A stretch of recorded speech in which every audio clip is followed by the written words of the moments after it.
ದೇಶ ಚುನಾವಣೆ ಮೋಡ್ನಲ್ಲಿತ್ತು. ರಾಜಕೀಯ ನಾಯಕರು ಪಂಚರಾಜ್ಯ ಎಲೆಕ್ಷನ್ ಬಗ್ಗೆ ತಲೆ ಕೆಡಿಸಿಕೊಂಡಿದ್ರು.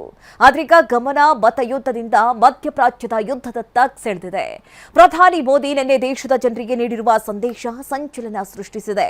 ಕೋವಿಡ್ಗಿಂತಲೂ ಕೆಟ್ಟ ಪರಿಸ್ಥಿತಿ ಎದುರಾಗುತ್ತಾ ಅನ್ನೋ ಆತಂಕ ಹುಟ್ಟುಹಾಕಿದೆ. ಪೆಟ್ರೋಲ್ ಡೀಸೆಲ್ ಬಳಕೆ ಕಡಿಮೆ ಮಾಡಿ ಸಾರ್ವಜನಿಕ ಸಾರಿಗೆ ಬಳಸಿ.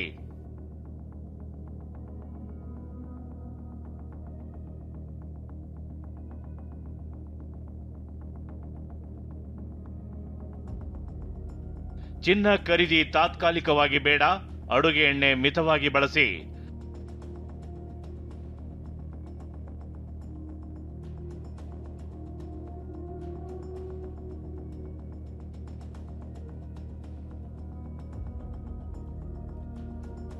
ವರ್ಕ್ ಫ್ರಮ್ ಹೋಮ್ಗೆ ಒತ್ತು ನೀಡಿ ವಿಡಿಯೋ ಕಾನ್ಫರೆನ್ಸ್ ಮಾಡಿ.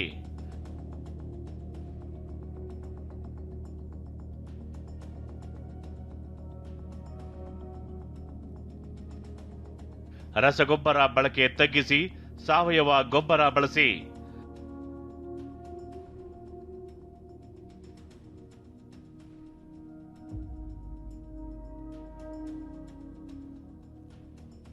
ವಿದೇಶದಲ್ಲಿ ಮದುವೆ ಬೇಡ, ಫಾರಿನ್ ಟ್ರಿಪ್ ಮುಂದೂಡಿ.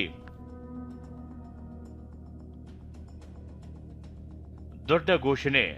5 ಅತಿ ದೊಡ್ಡ ಘೋಷಣೆಗಳು.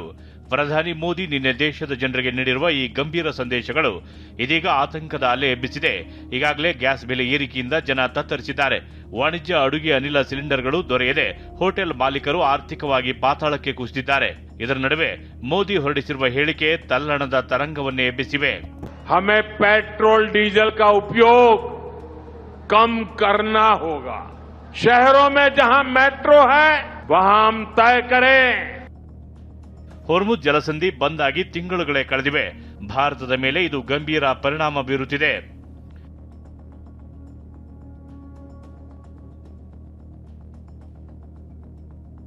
ಏರುತ್ತಲೇ ಇದೆ ಕಚ್ಚಾ ತೈಲ ಬೆಲೆ. ನಷ್ಟ ಸರಿದೂಗಿಸಲು ಕೇಂದ್ರ ಸರ್ಕಸ್. ಕಂಡು ಕೇಳರಿಯದಷ್ಟು ಹೆಚ್ಚಾಗುತ್ತಾ ಪೆಟ್ರೋಲ್ ಡೀಸೆಲ್ ದರ. ಯುದ್ಧದಿಂದಾಗಿ ಅಂತಾರಾಷ್ಟ್ರೀಯ ಕಚ್ಚಾ ತೈಲ ದರ ಗಗನಕ್ಕೇರಿದೆ. ಯುದ್ಧ ಶುರುವಾದ ಬಳಿಕ ಅಡುಗೆ ಅನಿಲ ದರವನ್ನ ಮಾತ್ರ ಕೇಂದ್ರ ಸರ್ಕಾರ ಹೆಚ್ಚಳ ಮಾಡಿದೆ. ಆದರೆ ಪೆಟ್ರೋಲ್ ಡೀಸೆಲ್ ದರವನ್ನ ಹೆಚ್ಚಿಸಿಲ್ಲ. ಇದೀಗ ಮೋದಿ ಅವರು ನೀಡಿರುವ ಸಂದೇಶ ಸಾಕಷ್ಟು ಚರ್ಚೆಗೆ ಗ್ರಾಸವಾಗಿದೆ. ಕಚ್ಚಾ ತೈಲ ಆಮದಾಗುತ್ತಿಲ್ಲ. ಹೀಗಾಗಿ ಒತ್ತಡ ಹೆಚ್ಚಾಗಿದ್ದು ಮುಂದಿನ ದಿನಗಳಲ್ಲಿ ದೊಡ್ಡ ಪ್ರಮಾಣದಲ್ಲಿ ತೈಲ ಬಿಕ್ಕಟ್ಟು ಎದುರಾಗಬಹುದು. ಪೆಟ್ರೋಲ್ ಡೀಸೆಲ್ ಬೆಲೆ ಕಂಡು ಕೇಳರಿಯದಷ್ಟು ಪ್ರಮಾಣದಲ್ಲಿ ಹೆಚ್ಚಳವಾಗುತ್ತಾ ಅನ್ನೋ ಪ್ರಶ್ನೆ ಎದುರಾಗಿದೆ. ಹೀಗಾಗಿಯೇ ಮೋದಿ ಅವರು ಇಂಧನ ಬಳಕೆ ಕಡಿಮೆಗೊಳಿಸಲು ಕರೆ ನೀಡಿದ್ದಾರೆ ಎನ್ನಲಾಗ್ತಿದೆ.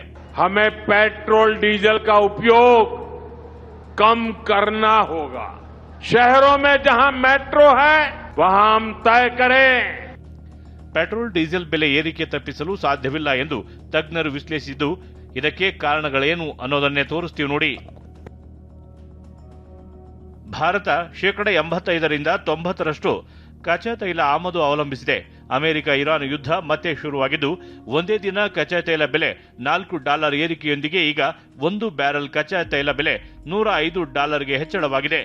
ಯುದ್ಧದಿಂದಾಗಿ ಕಳೆದ 10 ವಾರಗಳಲ್ಲಿ 1 ಲಕ್ಷ ಕೋಟಿ ರೂಪಾಯಿ ನಷ್ಟ ಸಂಭವಿಸಿದೆ. ಅಷ್ಟೇ ಅಲ್ಲ, ತೈಲ ಕಂಪನಿಗಳಿಗೆ ಪ್ರತಿದಿನ 1600 ರಿಂದ 1700 ಕೋಟಿ ರೂಪಾಯಿ ನಷ್ಟವಾಗುತ್ತಿದೆ. ತೈಲ ಕಂಪನಿಗಳಿಗೆ ಪ್ರತಿ ತಿಂಗಳು 30,000 ಕೋಟಿಗಳಷ್ಟು ಲಾಸ್ ಆಗ್ತಿದೆ.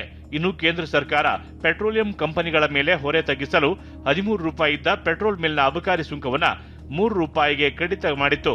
ಅಲ್ಲದೆ 10 ರೂಪಾಯಿ ಇದ್ದ ಡೀಸೆಲ್ ಮೇಲಿನ ಅಬಕಾರಿ ಸುಂಕವನ್ನ ಶೂನ್ಯಕ್ಕೆ ಇಳಿಕೆ ಮಾಡಿತ್ತು. ಅಬಕಾರಿ ಸುಂಕ ಕಡಿತದಿಂದ ಕೇಂದ್ರ ಸರ್ಕಾರಕ್ಕೆ ಅಪಾರ ನಷ್ಟವಾಗಿದೆ. ಅಂದಾಜಿನ ಪ್ರಕಾರ ಪ್ರತಿ ತಿಂಗಳು 14,000 ಕೋಟಿ ನಷ್ಟವಾಗ್ತಿದೆ ಎನ್ನಲಾಗಿದೆ. ಅಲ್ಲದೆ ಕಳೆದ 2 ವರ್ಷಗಳಿಂದ ಪೆಟ್ರೋಲ್ ಡೀಸೆಲ್ ಬೆಲೆ ಹೆಚ್ಚಿಸಿಲ್ಲ. ಇದೀಗ ಪರಿಸ್ಥಿತಿ ಬಿಗಡಾಯಿಸಿದ್ದು ಯಾವುದೇ ಕ್ಷಣದಲ್ಲಿ ಪೆಟ್ರೋಲ್ ಡೀಸೆಲ್ ಬೆಲೆ ಹೆಚ್ಚಳವಾಗುವ ಸಾಧ್ಯತೆ ಇದೆ. ಪೆಟ್ರೋಲ್ ಡೀಸೆಲ್ ಬೆಲೆ ಹೆಚ್ಚಳವಾದರೆ ಬೇರೆ ಬೇರೆ ಸರಕುಗಳ ಬೆಲೆಯೂ ದುಬಾರಿಯಾಗಲಿದೆ. ಈ ಬಗ್ಗೆ ತಜ್ಞರು ಕೂಡ ತಮ್ಮದೇ ರೀತಿಯಲ್ಲಿ ಅಭಿಪ್ರಾಯ ವ್ಯಕ್ತಪಡಿಸಿದ್ದಾರೆ.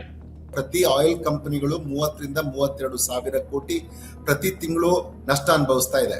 ಕೇಂದ್ರ ಸರ್ಕಾರ ಏನ್ ಮಾಡ್ತು, 10 ರೂಪಾಯಿ ಎಕ್ಸೈಸ್ ಡ್ಯೂಟಿ ಕಡಿಮೆ ಮಾಡಿದೆ. ಅದರಿಂದ ಅವ್ರಿಗೆ 60,000 ಕೋಟಿ ಖರ್ಚಾಗುವಂತ ನಷ್ಟ ಆಗುವಂತದ್ದು ಈಗ 30 ರಿಂದ 32 ಸಾವಿರ ಕೋಟಿ ನಷ್ಟ ಆಗ್ತಿದೆ. ಆಯಿಲ್ ಕಂಪನಿಗಳು ಸಸ್ಟೈನ್ ಮಾಡಕ್ಕಾಗಲ್ಲ. ಸರ್ಕಾರ ಇದನ್ನ ಒಂದಷ್ಟಾದ್ರೂ ವರ್ಗಾಯಿಸಬೇಕು ಅನ್ನುವಾಗ ಒಬ್ಬ ನಾಯಕನಾದಂತವ್ರು ಹೇಳಿದ್ದಾರೆ ಜನಕ್ಕೆ, ಈ ದೇಶದಲ್ಲಿ ಏನ್ ಆಗಬಹುದು, ಯಾವುದಕ್ಕೆ ನಾವು ಸಿದ್ಧ ಇರಬೇಕು ಅನ್ನುವಂಥದ್ದನ್ನ ಅವರು ಒಂದಷ್ಟು ಸೂಚ್ಯವಾಗಿ ಜನರಿಗೆ ತಿಳಿಸಿದ್ದಾರೆ. ಆರ್ಥಿಕ ತಜ್ಞ ರುದ್ರಮೂರ್ತಿ, ಕಚ್ಚಾ ತೈಲ ವಿದೇಶದಿಂದ ಆಮದು ಆಗುತ್ತೆ, ಇಲ್ಲಿನ ಆರ್ಥಿಕ ಪರಿಸ್ಥಿತಿಯನ್ನು ಸುಧಾರಿಸಲು ಪ್ರಧಾನಿ ಮೋದಿ ಈ ರೀತಿ ಕರೆ ಕೊಟ್ಟಿದ್ದಾರೆ ಎಂದು ವಿಶ್ಲೇಷಿಸಿದ್ದಾರೆ. ರೂಪಾಯಿನ ಮೌಲ್ಯ ಇವಾಗ ಭಾರಿ ಪ್ರಮಾಣದ ಕುಸಿತವನ್ನ ಕಂಡಿದೆ. $1 ಇವಾಗ ಹತ್ತತ್ರ 95 ರೂಪಾಯಿ ಇದೆ. ಏನು 80 ರೂಪಾಯಿ 82 ರೂಪಾಯಿ ಇತ್ತು ಪ್ರತಿ ಡಾಲರ್, ಇವಾಗ ಅದು 95 ರೂಪಾಯಿ ಆಗಿದೆ. ಸೊ ರೂಪಾಯಿನ ಮೌಲ್ಯ ಇನ್ನ ಕುಸಿತವನ್ನ ಕಾಣ್ತಾ ಹೋದ್ರೆ ಮುಂದಿನ ದಿನಗಳಲ್ಲಿ ಪ್ರತಿ ಡಾಲರ್ಗೆ 100 ರೂಪಾಯಿ 105 ರೂಪಾಯಿ 110 ರೂಪಾಯಿ ತರ ಕುಸಿತ ಜಾಸ್ತಿ ಆದಷ್ಟು ಕೂಡ ಭಾರತ ದೇಶದ ಆರ್ಥಿಕ ಪರಿಸ್ಥಿತಿಗೆ ಇದು ಹೊಡೆತ ಕೊಡುತ್ತೆ. ಸೊ ಇದನ್ನ ತಡೆಗಟ್ಟೋದಕ್ಕೋಸ್ಕರ ನಾವು ಮುಖ್ಯವಾಗಿ ಏನ್ ಮಾಡಬೇಕು, ಏನು ನಾವು ಕಚ್ಚಾ ತೈಲವನ್ನ ಆಮದು ಮಾಡ್ತಿದೀವಿ ಅದನ್ನ ಕಡಿಮೆ ಮಾಡಬೇಕು. ಅದಕ್ಕೋಸ್ಕರ ನೀವು ಪಬ್ಲಿಕ್ ಟ್ರಾನ್ಸ್ಪೋರ್ಟೇಷನ್ ಸಿಸ್ಟಮ್ಸ್ ಗಳನ್ನ ಬಳಸಿ, ಮೆಟ್ರೋಗಳನ್ನ ಬಳಸಿ. ಮೋದಿ ಹೇಳಿಕೆ ನಾನಾ ಆಯಾಮದಲ್ಲಿ ಸಂಚಲನ ಮೂಡಿಸಿದೆ. ದೇಶದಲ್ಲಿ ತೈಲ ಅಭಾವ ಸೃಷ್ಟಿಯಾಗಿದೆಯಾ? ಬೆಲೆ ಏರಿಕೆ ಅನಿವಾರ್ಯನಾ? ಮುಂದಿನ ದಿನಗಳಲ್ಲಿ ಪೆಟ್ರೋಲ್ ಡೀಸೆಲ್ ಬೆಲೆ ಏರಿಕೆ ಆಗುತ್ತೆ ಅಂತ ಸುಳಿವು ಕೊಟ್ರ? ಹಣದುಬ್ಬರ ಎದುರಿಸಲು ಸಿದ್ಧರಾಗಿ ಅಂತ ಸಂದೇಶ ಕೊಟ್ರ ಅಂತ ಚರ್ಚೆ ಆಗ್ತಿದೆ. Bureau report, TV9. ಪ್ರಧಾನಿ ಮೋದಿ ಸಂದೇಶ ಬೆನ್ನಲ್ಲೇ ದೇಶದಲ್ಲಿ ಪೆಟ್ರೋಲ್ ಡೀಸೆಲ್ ಅಭಾವ ಇಲ್ಲ ಅಂತ ಪೆಟ್ರೋಲಿಯಂ ಸಚಿವಾಲಯ ಕಾರ್ಯದರ್ಶಿ ಸ್ಪಷ್ಟನೆ ಕೊಟ್ಟಿದ್ದಾರೆ.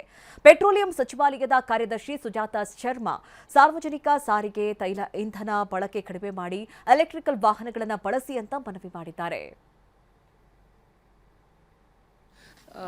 ऊर्जा आपूर्ति वर्ल्ड सप्लाइड डिसरप्शंस हुए हैं ऊर्जा आपूर्ति में, और इंटरनेशनल मार्केट में भी काफ़ी प्राइस वॉलेटिलिटी देखी जा रही है.